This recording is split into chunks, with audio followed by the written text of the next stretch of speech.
This is Mission Qualphone, a monthly podcast that takes you inside the workings of our company, but not just the ins and outs of business. We look at the ideas and insights that make Qualphone truly unique. As a company, we are committed to being the best and making each person's life better. Join us as we get to know and learn from people from across the organization. What's their story? What have they learned? And how do they live out Qualphone's mission? Welcome to Mission Qualphone. Good morning, good afternoon, good evening, and welcome to Mission Qualphone. Hello, Jeremy. Hi, Marisol. How are you? I'm good. I'm excited. I like when we do our podcast. I like when we get a lot of feedback about the previous podcast, and I like when they lead into the next podcast. So I'm very excited. So I'm assuming when you say that you've gotten some feedback from our last episode then. Am I correct? Yes, we had our CFO on, and we talk about, or I guess I talk about how a fear of discussing financials or presenting on financials or absorbing information about financials or just math or, something in general. And that struck a chord just because compared to the number of downloads and the number of people that reached out to say, tell me a college class that they, failed or, oh God, there was just so many stories. Mm-hmm.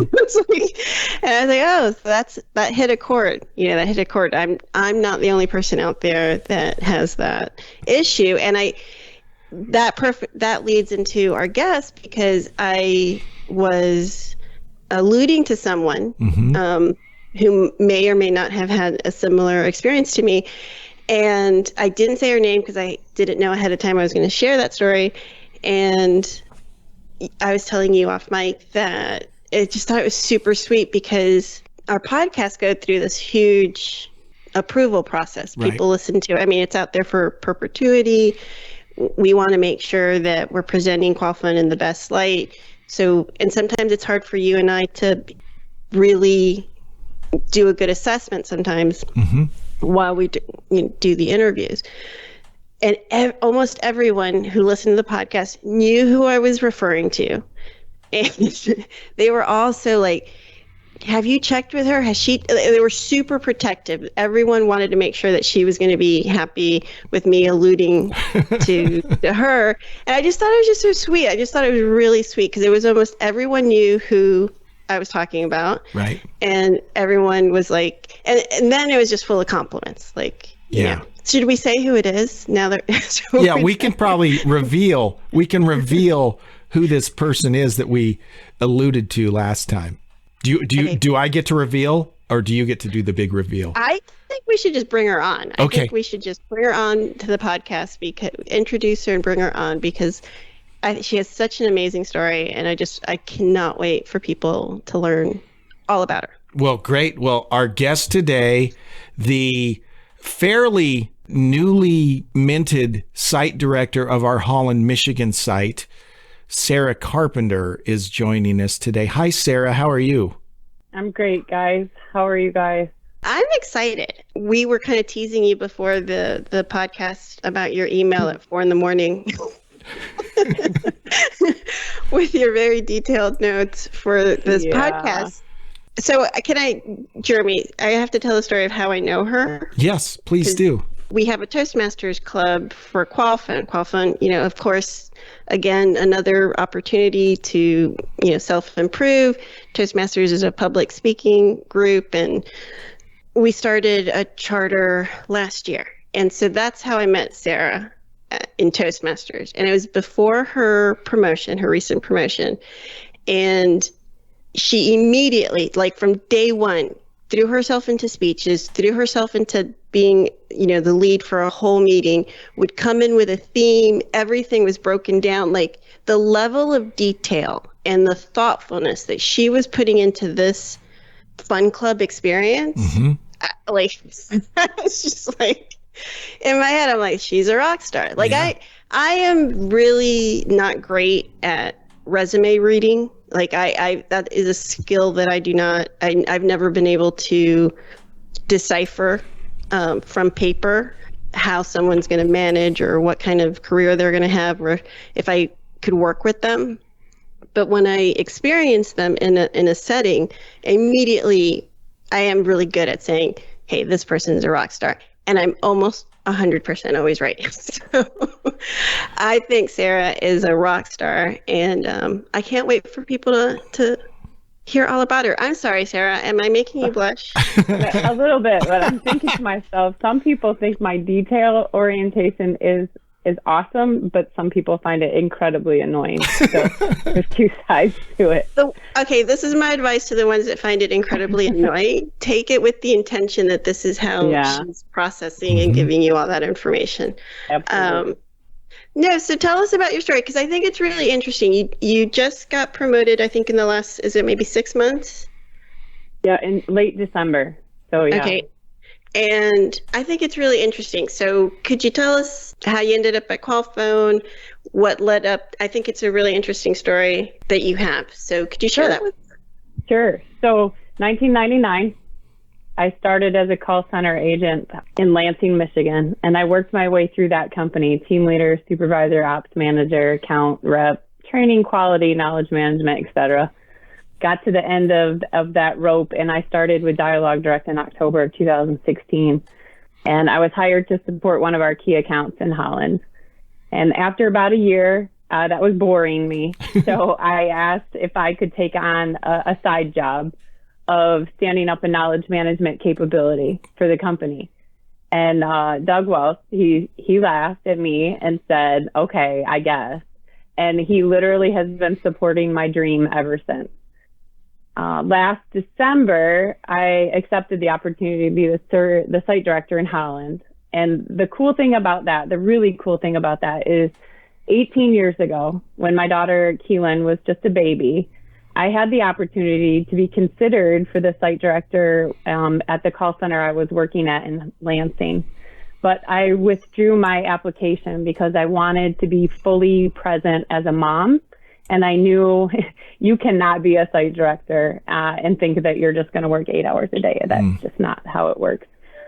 So one semester into college, and that is when this opportunity came up. So no one can tell me that this wasn't meant to be, right?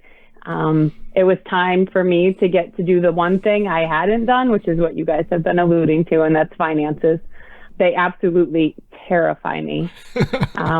But I have like literally the best mentors at this company in that space. And I actually have a really funny story you want me to tell you? Yes. Oh, Yes. absolutely. Yes. Okay. So in my first month as site director, I was given the opportunity to present our financials to our top executives at Qualphone. And my task was to discuss the negative EBIT and what I was going to do to resolve it. And in working with my mentor, she asked, well, do you have any questions? I said, I just have one. What does EBIT stand for? And in stunned silence, right? But here, the good news is I was able to learn what EBIT stands for, earning before interest and taxes. And I also am now capable of looking at our financial statement to see where I can find savings and put those things into play. So I've grown in 5 months, which is the great story, right? I'd love to give a shout out right now to my leader, Mike Lee. So I've been doing, you guys know, I've been doing this for 5 months, and I really have been putting a lot of effort into learning as fast as I possibly can, right? And I have a trip to Poland at the end of this month. And I had thought potentially I would need to cancel it because there's just a lot that still needs to be done. And not only did he tell me, you're going to go on your trip, he actually scheduled a meeting with the person that he found to be my backup to push that is what I was going to do. And that means so much to me to know that he doesn't just say, I want you to take this trip. I don't want you to cancel it. He actually is putting into actions, supporting it. And it's given me a lot of peace, right? But that is because he is living the mission. That's awesome. And so I'm going to interject my little story about Sarah too. And so here's a little peeking behind Jeremy's curtain here. I struggle, and ask Matt Carlton, who's my partner in crime. Organization, project management, those are not my strong suits. So my first introduction to Sarah was Matt and I got on a call with Sarah when she was still managing the knowledge base. And she's a project manager. And Matt and I both got off that first call, and Matt's like, well, she's all over this. She's on top. We don't have to worry about a thing. She's going to keep us in line, which is that was his way of saying, when he said us, he meant she's going to keep Jeremy in line, because that's what I struggle with. And so my first encounter with Sarah was as she was managing a project we had within the knowledge base. And so fast forward to last week, Marisol, when we're interviewing Jim, and you mentioned, we hadn't mentioned your name yet, Sarah, but you're talking about this individual that felt like you had an inadequacy in this one area. And that just blew me away, because my experience with Sarah was she was super sharp and it just goes to show you that all of us have areas that we're strong in and areas that maybe we feel like we're not as strong in. But, that's the value of a team, right? Is we work with people Absolutely. That kind of compensate for those other areas. So, yeah, I was going to say, we don't have to ask Matt.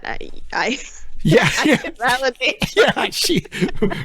Marisol, a few times a week, Marisol has to send me the follow-ups about, have you done this yet? Are you going to do this yet? So, but I do think that's what makes a great team is, the diversity and identifying our strengths and weaknesses and leaning on each other and learning, and seeing how just Sarah was in just Toastmasters in a fun club.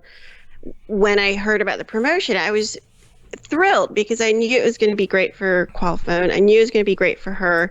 You just know that this is someone who's going to do her best every single day, which, Sarah, I'm going to say, please don't burn out.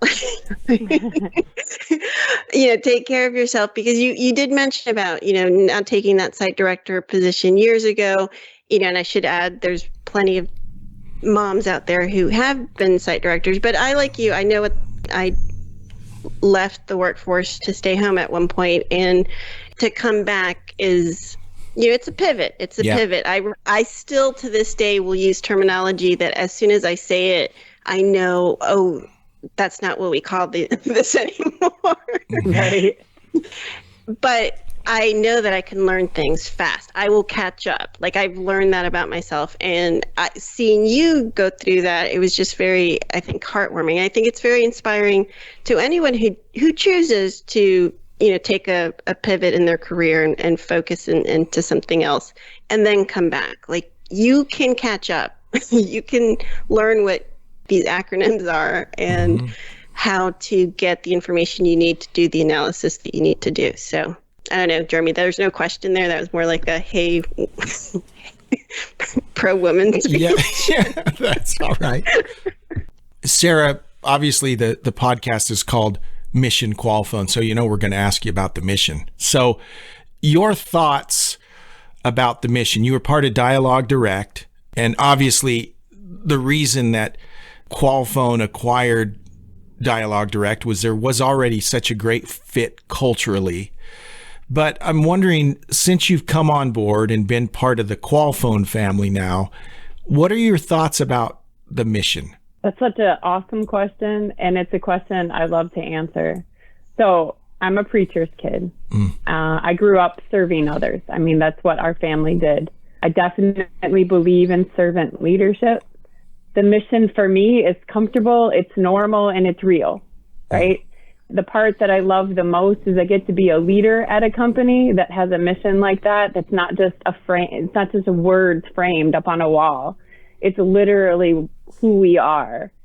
As a site director, I get to go into every single new hire class and pump them up about the fact that our mission is real. It's not just words for them. It's actually there. There's an entire organization that's dedicated to being mission well, we're all mission leaders, but there's a whole organization dedicated to making sure we stay mission leaders, right? And the strides, they're words that they're almost word for word the same as the words that I used in every single welcome to my volleyball program. And I was a high school volleyball coach for 12 years.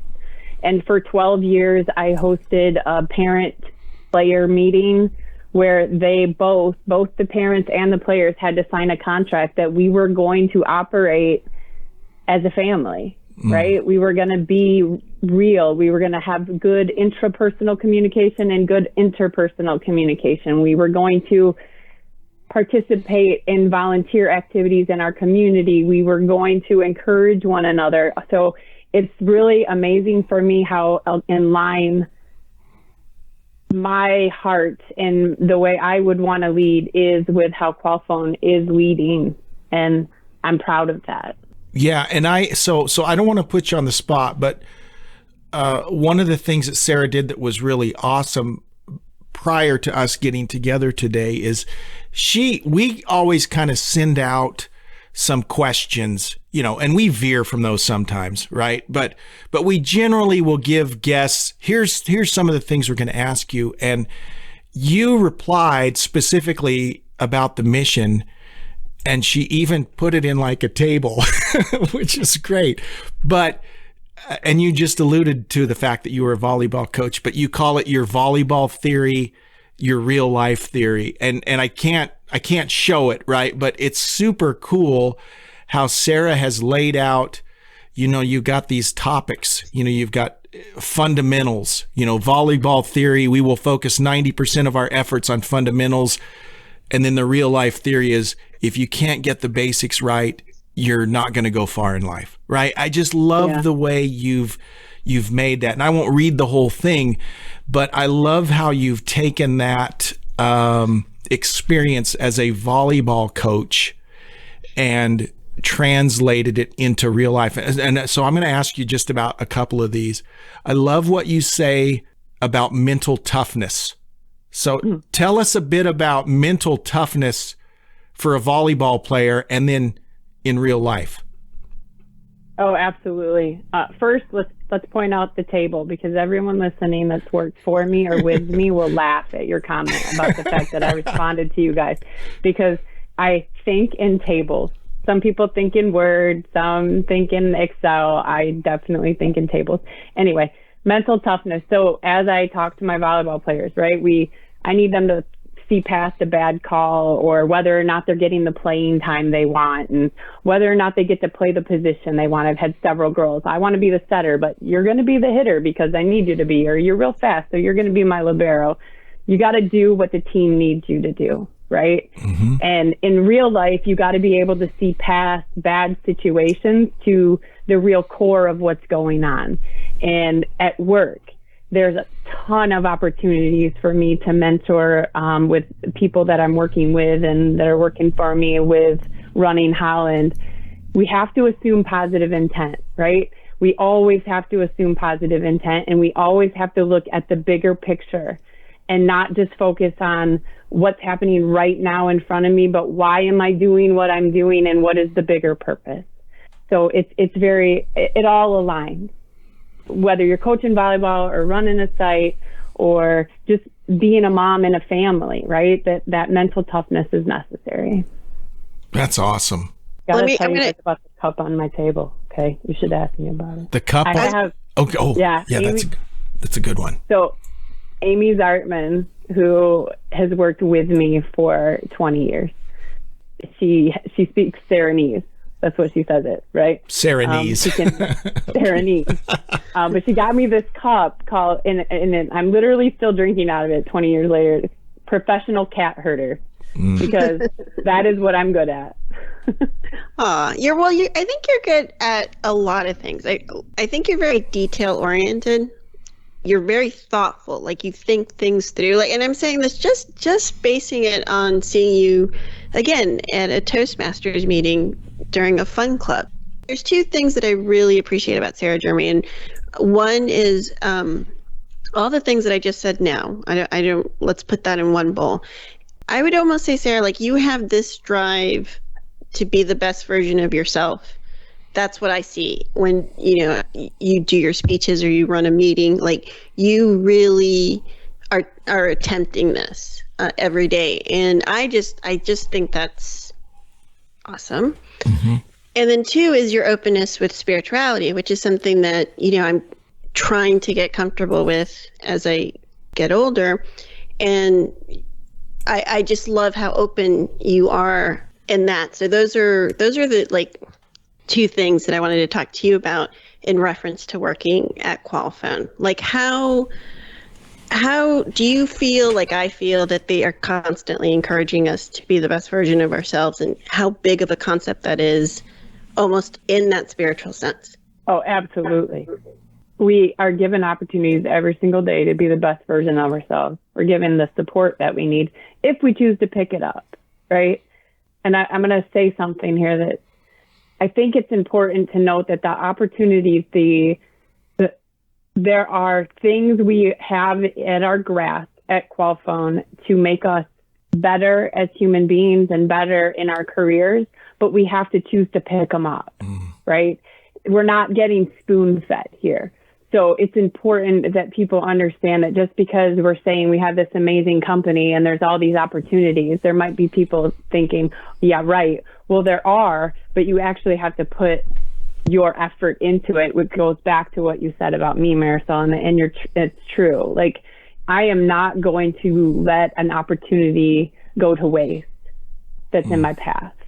And that goes to my spirituality. I believe that God made me exactly as he wanted me to be, and it is my job to use that to its fullest potential. And anything less is really disrespect in my mind to God. So that's why I am the way I am.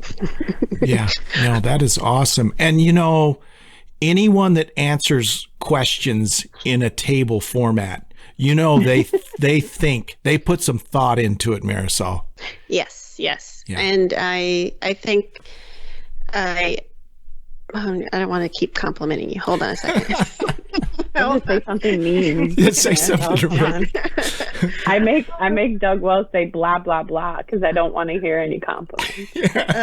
Hold on. So one of the questions we always ask is about, what advice you would have for people. But I think you've kind of already given that with your previous answers about, taking the opportunities. And so I want to kind of go more to, I think, something that you and I have in common, which is we referred to earlier as well, is that those pivots in our careers that sometimes we take. And I find it very inspiring that you have come back, and we're both kind of in a similar situation of, like, our children are older in college. The past is the past. What does the future look like? And I find it very inspiring how you're just so driven to continue learning and growing and self-developing. And I want to know, does that also come from your spirituality? Is that your coaching background in your DNA? Like, where do you get this inspiration from? Well, I believe that my generation of women, we grew up in a really unique space, right? Our mothers had opportunities our grandmothers didn't dream of. My daughter has a view of the world that I need to be taught by her sometimes. And I see my role as a woman in the workplace to honor the women that came before me while staying open to learn to the women that are coming up behind me. And I want to say that I have to remind myself and the others around me that we're enough. We're always enough. And listening to our own gut and trusting our own gut and knowing that it's really never too late to chase any opportunity we want to chase, right? And so for me, we get back and we laugh a little. It was financials. I've never done financials, and I've wanted to do that for a really long time. And yeah, I'm 46, and I could stay on an easier path in my career than to choose to be a site director, but I wanted to really utilize my mind for all that it could be, and that's what I'm doing. So I love that I have that opportunity at Qualiphone. So, unbeknownst to, I don't think Sarah knows the story. But Jeremy, you kind of know a little bit. There's a couple months ago, I was just in this really, in this position of trying to figure out what I wanted to do for my career, like this whole idea of total vocation. And we weren't recording the podcast, and there were a couple opportunities that were coming my way inside and outside the company. And I was just not in a good headspace, and I didn't know what I wanted to do. And so, and I couldn't really talk to mentors about it because it was like my decision. It was like a big girl decision. Mm-hmm. And Jeremy knew a little bit about it. So I was kind of just in this nebulous point in my career, and I was praying about it. I was like, okay, I'm going to do what people's going to do. I'm going to pray about it. So I was praying. And I was like listing out the things that I was doing for the company at that moment, and the podcast included, and other projects I was working on. I was like, if this is what I'm supposed to be doing, just please give me a sign. Give me a sign, because I think it is, but then there's this other stuff and more money, more opportunities, like give me some guidance. And because in my gut, I kind of felt like I still wanted what I was doing was what I wanted to keep doing. And like after that morning and that I prayed, it was really early, I get a ding from Sarah. So super early.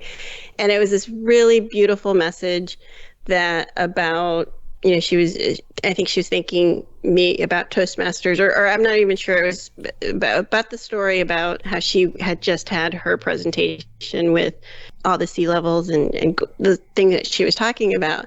And it was this really nice message. And like immediately I teared up. I got goosebumps because that was my sign. And I think I said, did I not reply back to you, Sarah?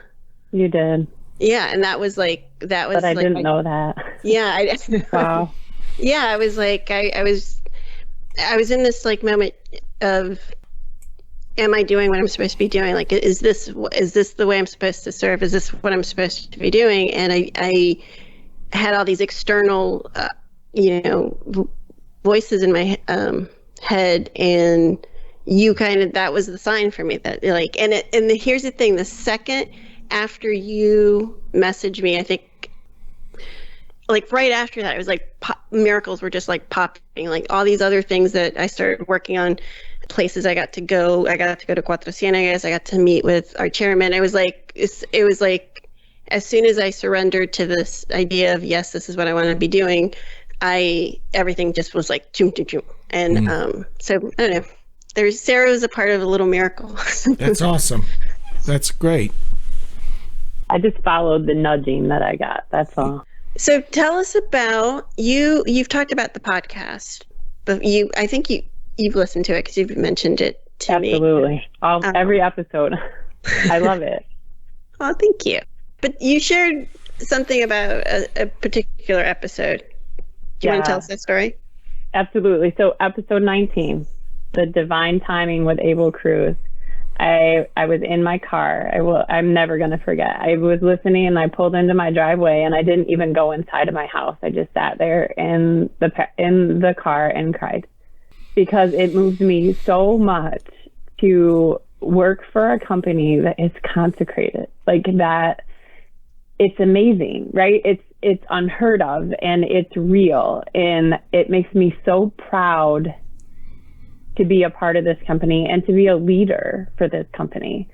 When the job is really hard, right? You think about that, and you think about how unique Qualphone is, and it makes things easier, because I know that there is a bigger purpose here than just showing up and getting a paycheck. Sarah, thank you so much for being our mysterious guest, right? We finally got to reveal who you were in this episode, and it's been awesome. We appreciate all your hard work. I appreciate your organizational skills. I've experienced it firsthand. And I don't think anyone in the company was one bit surprised when you were announced as the site director in Holland. But thank you so much for coming.